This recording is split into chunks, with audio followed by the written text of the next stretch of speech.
Assalamualaikum warahmatullahi wabarakatuh. Salam silaturahmi saya sampaikan. Teriring doa semoga rahmat dan ridho Allah Subhanahu wa Ta'ala senantiasa menyertai langkah dan aktivitas kita sehari-hari. Amin. Saya Siti Elin Karlina, mahasiswa Universitas Pelita Bangsa semester 2, kelas B2 Prodi PGSD angkatan tahun 2020. Selanjutnya, dalam rangka memenuhi tugas mata kuliah belajar dan pembelajaran di sekolah dasar mengenai tugas refleksi dari pertemuan 1 sampai dengan 14 yang memuat materi tentang hakikat belajar pembelajaran, makna belajar dan pembelajaran, konsep 4 pilar pendidikan UNESCO, teori belajar menurut para ahli, short term memory dan long term memory, 4 kompetensi seorang guru, identifikasi macam-macam model pembelajaran. Nah, mari kita belajar bersama-sama yuk, biar ilmu kita bermanfaat untuk semuanya.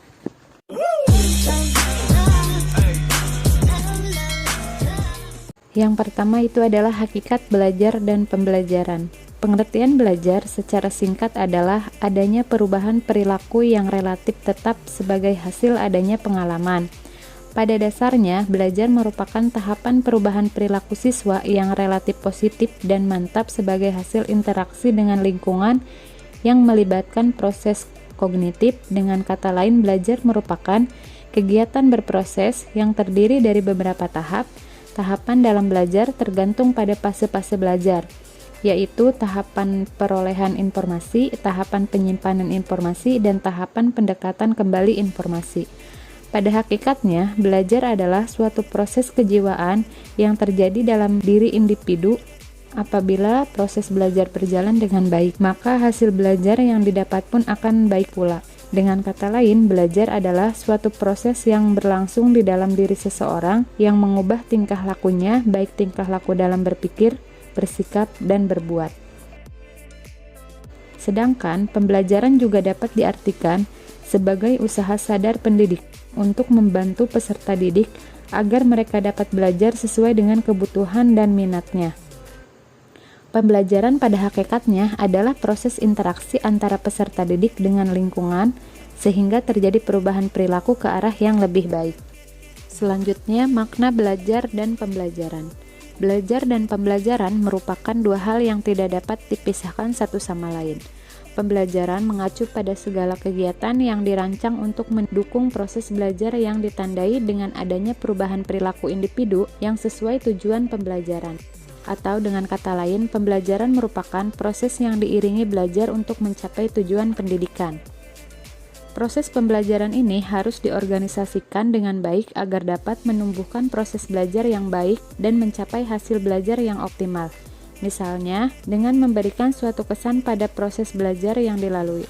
Kesan dapat berupa sesuatu yang menyenangkan dan mengasihkan, atau bisa saja dengan cara membiarkan belajar mencari masalah kemudian menyelesaikannya. Kesan juga dapat berupa hukuman. Hukuman ini akan memberikan suatu kesan tersendiri kepada otak agar si belajar tidak lagi mengulangi kesalahan yang pernah dilakukan. Kesan inilah yang akan mengena di dalam otak dan akan selalu diingat sehingga akan terjadi perubahan pikiran ataupun perilaku dalam diri individu. Jenis-jenis proses belajar dan hasil belajar menjadi pusat perhatian dari metode pembelajaran.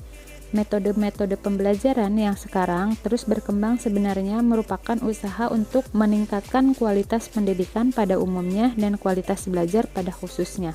Oleh karena itu, perlu dipahami betul makna di antara keduanya.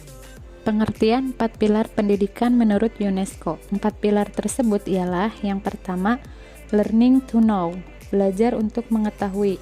Yang kedua, learning to do, belajar untuk terampil melakukan sesuatu. Ketiga, learning to be, belajar untuk menjadi seseorang. Dan keempat, learning to live together, belajar untuk menjalani kehidupan bersama. Selanjutnya ada teori belajar menurut para ahli. Yang pertama ada behavioristik. Dalam teori behavioristik, pendidikan sangat mendominasi dalam proses kegiatan pembelajaran. Tugasnya memindahkan pengetahuan ke orang yang belajar dengan cara memberikan stimulus, penghargaan, atau hukuman dalam kegiatan pembelajaran untuk mencapai hasil belajar yang baik. Sementara peserta didik dipandang sebagai objek yang fasib. Yang kedua ada kognitif. Peran pendidik menurut teori belajar kognitif adalah sebagai pembimbing untuk mengembangkan potensi kognitif yang ada pada setiap peserta didik. Dalam kegiatan pembelajaran, keterlibatan peserta didik secara aktif amat dipentingkan. Untuk menarik minat dan meningkatkan retensi belajar perlu mengaitkan pengetahuan baru dengan struktur kognitif yang telah dimiliki. Dan yang ketiga adalah konstruktivistik. Pendidik tidak mendominasi kegiatan pembelajaran. Pendidik hanya berperan sebagai fasilitator, motivator, dan mediator dalam pembelajaran. Pendidik yang menerapkan teori konstruktivistik mengakui, menghargai dorongan diri, bahkan memberikan motivasi kepada peserta didik agar mampu mengkonstruksi pengetahuan sendiri secara optimal melalui proses interaksi dalam jaringan sosial yang unik, yang terbentuk baik dalam budaya kelas maupun di luar kelas. Sementara peserta didik diposisikan sebagai subjek yang aktif yang diarahkan untuk mampu membangun sendiri pengetahuannya, mencari arti diri apa yang mereka pelajari dan merupakan proses penyelesaian konsep dan ide-ide baru dengan kerangka berpikir yang telah ada dan dimilikinya. Dan yang keempat adalah humanistik. Pendidik hanya berperan sebagai fasilitator yang berupaya menciptakan kondisi yang mendukung, yaitu empati, penghargaan, dan umpan balik positif. Menurut pandangan teori humanistik, pendidik dituntut tidak hanya melakukan kajian bagaimana dapat mengajar dengan baik, tetapi harus melakukan kajian yang insentif dan komprehensif untuk menjawab pertanyaan bagaimana agar peserta didik dapat belajar dengan baik. Sementara peserta didik diarahkan untuk memiliki kemampuan berpikir induktif, mementingkan pengalaman, serta menumbuhkan keterlibatan peserta didik secara aktif dalam proses belajar. Selanjutnya ada short term memory dan long term memory.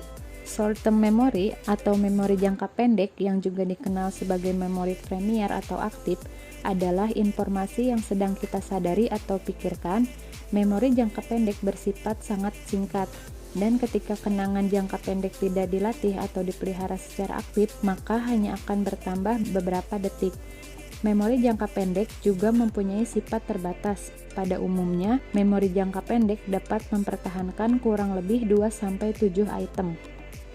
Memori jangka panjang adalah proses penyimpanan informasi dalam jangka waktu yang lama. Jika kita dapat meningkat sesuatu hal atau kejadian yang terjadi lebih dari sekedar beberapa saat yang lalu, baik itu terjadi beberapa jam yang lalu atau dekade sebelumnya, maka itu adalah memori jangka panjang atau long term memory. Selanjutnya, 4 kompetensi seorang guru. Ada kepribadian, profesional, pedagogik, dan sosial.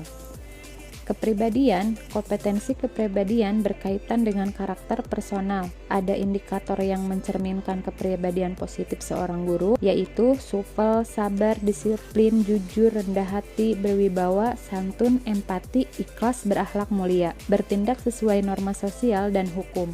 Kepribadian positif wajib dimiliki seorang guru, karena para guru harus bisa jadi teladan bagi para siswanya. Selain itu, guru juga harus mampu mendidik para siswanya supaya memiliki attitude yang baik. Selanjutnya ada profesional. Kompetensi profesional guru adalah kemampuan atau keterampilan yang wajib dimiliki supaya tugas-tugas keguruan bisa diselesaikan dengan baik. Keterampilannya berkaitan dengan hal-hal yang cukup teknis dan akan berkaitan langsung dengan kinerja guru. Pedagogik. Kompetensi pedagogik guru adalah kemampuan atau keterampilan guru yang bisa mengelola suatu proses pembelajaran atau interaksi belajar mengajar dengan peserta didik. Selanjutnya, sosial. Kompetensi sosial berkaitan dengan keterampilan komunikasi, bersikap, dan berinteraksi secara umum, baik itu dengan peserta didik, sesama guru, tenaga kependidikan, orang tua siswa, hingga masyarakat secara luas. Selanjutnya, identifikasi macam-macam model pembelajaran.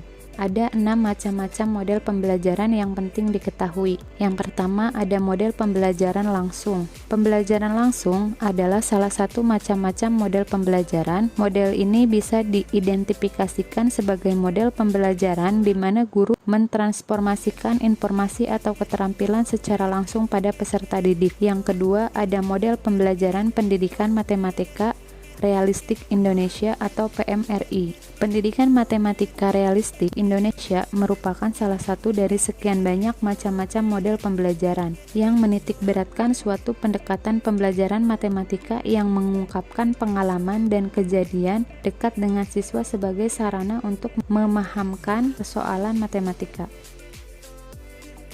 Model pembelajaran berbasis masalah atau problem-based learning. Model pembelajaran berdasar masalah merupakan pendekatan yang efektif untuk proses berpikir tingkat tinggi. Selanjutnya ada model pembelajaran In-Descartes-Mart atau mencari pasangan. Model pembelajaran In-Descartes-Mart adalah model pembelajaran yang cukup menyenangkan. Bahkan, model ini sering digunakan untuk mengulang materi yang telah diberikan sebelumnya. Materi baru pun juga masih bisa diajarkan, tapi dengan catatan peserta didik diberi tugas mempelajari topik yang akan diajarkan terlebih dahulu sehingga peserta didik saat masuk ruang kelas telah memiliki bekal pengetahuan. Selanjutnya, model pembelajaran kontekstual adalah salah satu konsep macam-macam model pembelajaran yang menekankan pada keterkaitan antara materi pembelajaran dengan dunia kehidupan siswa secara nyata, hingga pada hakikatnya para siswa mampu menghubungkan dan menerapkan kompetensi dalam kehidupan sehari-hari. Dan yang terakhir ada model pembelajaran kooperatif. Model pembelajaran kooperatif dalam pengertian bahasa asing adalah comparative learning. Sebenarnya, jika dilihat secara hakikatnya, model pembelajaran kooperatif adalah sebuah metode atau strategi pembelajaran gotong royong yang konsepnya hampir tidak jauh beda dengan metode pembelajaran kelompok. Pelaksanaan prinsip dasar pokok sistem yang dilakukan dalam model pembelajaran kooperatif dengan benar, maka sangat memungkinkan guru dapat dengan mudah mengelola kelas agar lebih efektif. Dalam model pembelajaran kooperatif sebenarnya proses pembelajaran tidak harus belajar dari guru kepada siswa. Demikian presentasi tugas mata kuliah belajar dan pembelajaran di sekolah dasar untuk tugas refleksi dari materi pertemuan 1 sampai dengan pertemuan 14 ini saya sampaikan. Semoga dapat memberikan manfaat dan menambah wawasan atau ilmu pengetahuan maupun inspirasi bagi kita semua. Dan semoga kita semua selalu dalam lindungan Allah Subhanahu wa Ta'ala. Sampai berjumpa lagi di lain kesempatan. Sehat selalu bagi kita semua. Salam dari Universitas Pelita Bangsa, PGSD terbaik di Kabupaten Bekasi. Semangat belajar terus ya. Wabillahi taufiq wal hidayah. Wassalamualaikum warahmatullahi wabarakatuh.